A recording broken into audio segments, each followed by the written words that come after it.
Hello दोस्तों, मैं दीपक मसीह और सबसे पहले मैं अपने दर्शक भाइयों का अभिनंदन करते हुए जय मसीह की बोलता हूं। परमेश्वर का धन्यवाद करता हूं कि आज परमेश्वर ने मुझे मौका दिया है कि परमेश्वर जो मेरे जीवन में जो काम किए हैं उन बातों को मैं आप लोगों से शेयर करूं। तो आज का जो वीडियो है किसी बाइबल वचन पर आधारित नहीं है, बल्कि मेरे जीवन की कहानी पर है। मेरी छोटी सी टेस्टमनी का यह वीडियो है, क्योंकि आज मैं जहां पर हूं पूरी तरह से सेटिस्फाइड हूं और मैं जानता हूं कि मैं सही जगह पर हूं। लेकिन आज मेरी तरह लाखों हजारों मसीह भाई बहन हैं जो गलत जगह में खड़ा है और उन्हें पता ही नहीं है। शायद मेरी इस जीवन की टेस्टिमनी से उन्हें रास्ता मिल सके। तो दोस्तों, मेरा नाम दीपक मसीह है और मैं झारखंड का रहने वाला हूं। और मेरा जो टाइटल है मसीह, ये ओरिजिनल नहीं है, एडप्ट किया हुआ है। मेरा ओरिजिनल टाइटल सुरीन है। मैं मुंडा परिवार से बिलोंग करता हूं और सबसे बड़ी बात है कि मैं एक स्ट्रॉन्ग रोमन कैथोलिक परिवार में जन्म लिया। मैं अपने को प्राउड फील करता था। मैं सोचता था कि दुनिया के सबसे पढ़े लिखे लोग रोमन कैथोलिक लोग हैं, क्योंकि रोमन कैथोलिक लोगों का ही सारे एजुकेशनल डिपार्टमेंट है और ये सच्चाई भी है। और मैं सोचता था कि रोमन कैथोलिक ही है, सही जगह है, और बाकी जितने भी हैं वे मतलब कि गलत जगह पर हैं। तो दोस्तों, मेरा जीवन में जो परिवर्तन परमेश्वर ने लेकर आया वो घटना 2006 में घटता है। इससे पहले मैं दिल्ली में था और दिल्ली में रहते हुए मैंने कलकत्ता की एक लड़की, जो बंगाली लड़की है, उससे शादी किया। और इस तरह से मुझे मौका मिला कलकत्ता में आने का, और 2006 की वह घटना जो मेरे जीवन में परिवर्तन लेके आया। तो मैं कलकत्ता में अपने ससुराल वालों का एक रिलेटिव के घर में रुका हुआ था और अचानक मुझे मेरा एक क्लासमेट मिला जो मेरे ही बगल के गांव का रहने वाला है। और उससे मुलाकात होने के बाद मैंने बोला कि अरे तुम यहां पर क्या कर रहे हो? तो बोलता है अरे मेरा जॉब है, मैं यहां पर, मेरा सर्विस लगा है, मैं यहां रहता हूं। तो उसने मुझे बोला कि तुम यहां पर क्या कर रहे हो? मैं बोला मेरा यहां ससुराल है। तो बहुत अच्छा लगा। बहुत दिनों के बाद गांव वालों से मिलने का मौका मिला और बहुत ही इंजॉय किए हम लोगों ने। और उसका संडे को बर्थडे था, तो उसने इनवाइट किया मुझे कि आओ, मेरे जो डेरा है, मेरा जो घर है, वहां पर आओ, संडे को हम लोग सेलिब्रेट करेंगे। तब मैं उसका रहने का स्थान को नहीं जानता था। तो उसने बोला कि संडे को तुम कलकत्ता का जो बड़ा गिरजा है रोमन कैथोलिक का, उसमें आ जाओ, तो वहीं पर एक साथ हम लोग चर्च करेंगे, उसके बाद मैं तुमको अपना घर लेकर चलूंगा। तो संडे का वह दिन मेरे जीवन में कभी भी नहीं भुलाया जा सकता है। हम लोग धर्मतला में गए और उस चर्च अटेंड किए, और चर्च अटेंड करने के बाद हम लोग पैदल पैदल चलने लगे। तो वह रास्ता है मलिक बाजार जाने का रास्ता, पार्क स्ट्रीट का वह गली, जिस रास्ते से हम लोग जा रहे थे, क्योंकि वह मलिक बाजार के पास अपना डेरा लिया था जहां पर हम जा रहे थे। तो जाते जाते पार्क स्ट्रीट का एक जगह हम लोग पहुंचे जहां पर मैंने देखा कि एक चर्च है लेकिन दरवाजा बंद है, और वहां पर लिखा हुआ सेवेंथ डे एडवेंटिस्ट चर्च। और जब मैं उस चर्च को देखा तो आश्चर्यचकित हो गया कि अरे ये कौन सा चर्च है जो आज मतलब बंद है, और ये सेवेंथ डे एडवेंटिस्ट क्या है? क्योंकि इससे पहले मैं ऐसा चर्च कभी नहीं देखा था, न ही सेवेंथ डे एडवेंटिस्ट लोगों से मिला था। तो अचानक देखता हूं कि गेट के पास एक लेडीज टेबल लगाकर कुछ बुक्स रखकर बैठी हुई है। तो मैंने अपने दोस्त से बोला अरे चलो तो पूछते हैं ये मतलब क्या माजरा है। तो बोला ठीक है, तुम जाओ, मैं वहां पर थोड़ा सा बाजार करना है, तो मैं वो दुकान के पास वेट करता हूं, तुम आ जाना। तो मैं अंदर घुसा, पूछा कि ये चर्च है क्या? तो लेडी बोली कि हाँ ये चर्च है। तो उस लेडी का नाम मैं बता देता हूं, उसका नाम है विनीता। और ये विनीता बैठी हुई थी वहां पर। तो मैंने बोला कि अंदर से देख सकता हूं? तो बोला हाँ। मैं अंदर देखा तो कोई भी तस्वीर या कोई भी क्रूस या मूर्ति लगा हुआ नहीं था, क्योंकि मैं रोमन कैथोलिक से बिलोंग करता हूं। तो मैं सोच रहा था कि चर्च में उसी तरह से सजावट होगा, लेकिन वहां तो कुछ भी नहीं था। मैं आश्चर्यचकित हुआ कि अरे कौन सा चर्च है, कैसे है, ये तो पूरा सिनेमा घर की तरह दिखाई देता है। और बाहर निकल के मैंने बोला कि ये चर्च है तो आज बंद क्यों है? तो बोले कि हम शनिवार को चर्च करते हैं। मैं बहुत ही अचंभित हुआ कि अरे आज तक तो मैंने संडे को चर्च होता है ये देखा था, ये शनिवार को चर्च करने वाले ये कौन सा ग्रुप है? अरे ये लोग मतलब क्या कर रहे हैं, सही रास्ता को छोड़कर गलत रास्ते में जा रहे हैं। मैं उनको मतलब बोल रहा हूं, तो मैं बोला मुझे क्या फर्क पड़ता है, ये लोग कुछ भी करें, मैं तो अपनी जगह में सही हूं। जब मैं जाने लगा तो विनीता जो लेडी थी वो मुझे बोली कि विजिटर रजिस्टर में आप अपना एंट्री कर दीजिए, क्योंकि आप आए हैं तो हम लोग चाहते हैं कि आपका रिकॉर्ड यहाँ पर मुझे रखना है। तो मैंने नाम और अपना फोन नंबर देने बोली तो मैंने दिया। तो मैंने बोला कि आप मेरा फोन नंबर ले रहे हैं, अगर मैं आप लोगों से कुछ पूछना चाहता हूं तो क्या आप अपना फोन नंबर देंगे? तो खुशी खुशी वह अपनी फोन नंबर मुझे दे दी। और जाते समय उसने मुझे 10 कमांडमेंट का एक ट्रेक्स मुझे पकड़ा दिया। तो मैं उस समय उसे नहीं देखा, उसे मैं बैग में डाला और अपने दोस्त के साथ चला गया।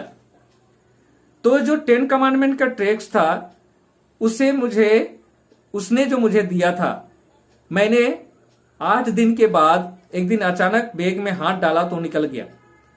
तो आज रोमन कैथोलिक हमें बचपन में 10 कमांडमेंट सिखाया जाता है। हालांकि आज मैं जानता हूं कि वह गलत है, वो रोंग है, डुप्लीकेट है, लेकिन उस समय मैं उसी को ओरिजिनल मानता था। और जब मैंने ये 10 कमांडमेंट का ट्रेक्स को मैंने पढ़ा तो मेरा गुस्से का कोई ठिकाना ना रहा, क्योंकि वो मैच नहीं हो रहा था। और मैंने देखा कि उसका नंबर कहां है, मैं आज ही उससे बात करूंगा।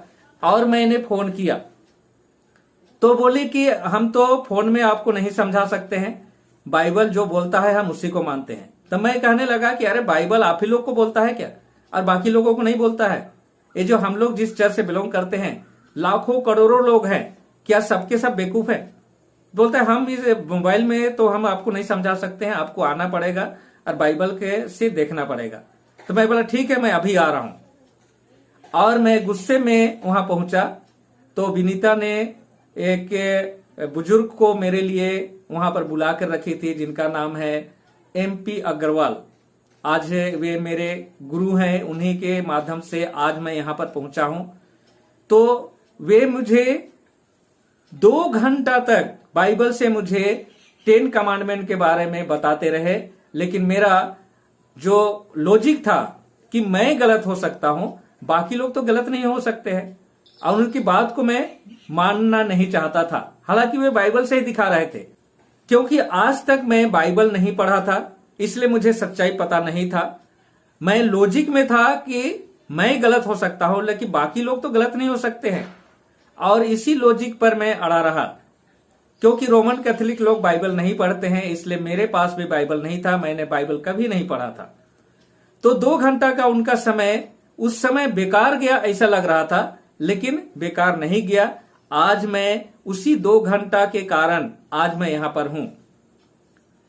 तो जाते समय उन्होंने मुझे एक ऑफर दिया, क्या आपके पास बाइबल है? मैं बोला कि नहीं। क्या मैं आपको एक बाइबल दूं तो लेंगे? तो मैं मन मन में बोला कि फ्री में मिलता है तो कौन छोड़ता है, और मैंने हाँ बोल दिया। तो उन्होंने मुझे एक हिंदी बाइबल दिया, और वह बाइबल आज भी मेरा फेवरेट बाइबल है।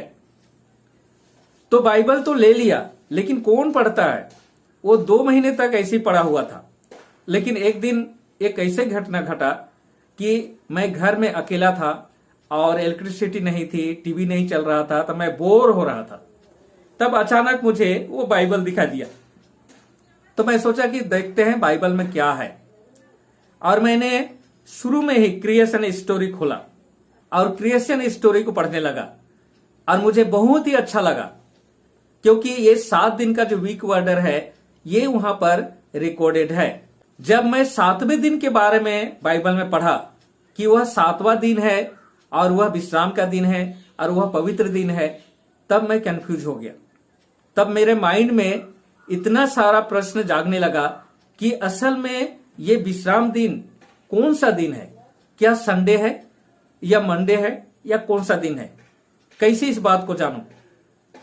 क्योंकि उन बुजुर्ग से मैं बहस करके दोबारा उनसे कभी भी कांटेक्ट नहीं किया। लेकिन 3 महीने के बाद जब मैं बाइबल पढ़ना शुरू किया तो बहुत सारे प्रश्न आने लगे, और मैं उनको एक नोटबुक में नोट करता रहा, ताकि मैं कभी मौका मिले तो मैं उससे पूछ सकूं। लेकिन साहस नहीं हो रहा था उनसे बात करने का। लेकिन एक दिन साहस करके मैंने उन्हें फोन लगाया और बहुत ही अच्छा रिस्पॉन्स उन लोगों ने किया और मुझे बुलाए और बहुत खुश हुए। और इस तरह से मैं सबसे पहला जो मेरा जो सच्चाई को मैंने जाना वह था 7th डे के बारे में। मैंने उनसे एक ही प्रश्न किया कि कौन सा दिन है 7th डे। तो उन्होंने मुझे बाइबल से बताए। उन्होंने लूका लिखित सुसमाचार में मुझे बताए कि किस दिन यीशु का क्रूसिफाइड हुआ था, वो शुक्रवार था। और उसके दूसरे दिन को बाइबल बोलता है कि वो विश्राम का दिन है। तो इसका मतलब है शनिवार विश्राम दिन हुआ, रविवार पहला दिन हुआ और रविवार पहला दिन में यीशु जी उठा है। अब तक मैं सोचता था कि रविवार 7वां दिन है, इसलिए रविवार को प्रार्थना करना चाहिए। लेकिन जब बाइबल में यह सच्चाई मुझे पता चला तो मेरा दिमाग घूमने लगा और सीधे भागा रोमन कैथोलिक फादर के पास और उससे बोला कि मुझे बाइबल से बताइए कि कौन सा दिन 7वां दिन है और कौन सा दिन विश्राम का दिन है। तो रोमन कैथोलिक जो फादर है वो मुझे गोल गोल घुमाता रहा और मुझे सच्चाई नहीं पता चली। तब मैं जान गया कि हो सकता है यहीं पर कुछ गड़बड़ है, मुझे बाइबल और भी सीखना चाहिए। और मेरा 2006 से बाइबल स्टडी शुरू हुआ। मैं अपना रोमन कैथोलिक चर्च जाना भी छोड़ दिया। मैं किसी भी चर्च में अटेंड नहीं कर रहा था और मैं 2006 से बाइबल स्टडी शुरू किया। पार्क स्ट्रीट में महीने में 2 बार 3 बार कभी कभी 4 बार मैं जाता था। चर्च के दिन में नहीं, ऐसे दिन में। और जो बुजुर्ग है MP अग्रवाल मुझे बहुत ही अच्छी तरह से बाइबल टीचिंग देते थे। उन्होंने बहुत सारे सपोर्टिंग बुक मुझे दिए और इस तरह से 2006 से मेरा बाइबल स्टडी शुरू हुआ। जब मैं बाइबल स्टडी करते हुए 10 आज्ञा के विषय में और भी गहराई से स्टडी किया तो मुझे पता चला कि 10 आज्ञा परमेश्वर के साथ हमें जोड़ता है। यह एक फ्यूज की तरह है और जब फ्यूज का तार टूट जाता है तो इलेक्ट्रिसिटी का कनेक्शन डिस्कनेक्ट हो जाता है और हमारे घर में अंधेरा छा जाता है। उसी तरह से परमेश्वर की जो 10 आज्ञा है परमेश्वर और हमारे बीच का एक कड़ी है और इसे तोड़ देने का मतलब है परमेश्वर से अलग हो जाना। तो मुझे पता चला कि रोमन कैथोलिक लोग इस ओरिजिनल 10 कमांडमेंट को तोड़कर डुप्लीकेट बनाए हैं। अब मुझे यह जानना था कि इसके पीछे किसका मकसद है, कौन है जो इस तरह से परमेश्वर के 10 आज्ञा को तोड़ना और उसी तरह से सिखाना चाहता है और इसके पीछे का मकसद क्या है। तब मुझे दानियल के पुस्तक और प्रकाशित वाक्य की पुस्तक को पढ़ने का मौका मिला और वहां पर जो सच्चाई मैंने जाना उस सच्चाई को आप लोग को मैं शेयर करना चाहता हूं ताकि आप भी उस सच्चाई को जानकर अपने जो पोजीशन है उसको सही कर सकते हैं। लेकिन वीडियो बहुत लंबा हो जा रहा है, इसलिए आज का जो फर्स्ट पार्ट है मेरा टेस्टिमनी का मैं यहीं पर समाप्त करना चाहता हूं और इसका बाकी का जो पार्ट है मैं नेक्स्ट वीडियो में मैं आप लोगों को अपलोड करूंगा। तो मैं विश्वास करता हूं कि मेरी जो टेस्टिमनी है आपको परमेश्वर के नजदीक लाने में मदद करेगी। तो अगले पार्ट का इंतजार कीजिए और परमेश्वर का आशीष का आनंद उठाइए। परमेश्वर आप लोगों के साथ हो। धन्यवाद।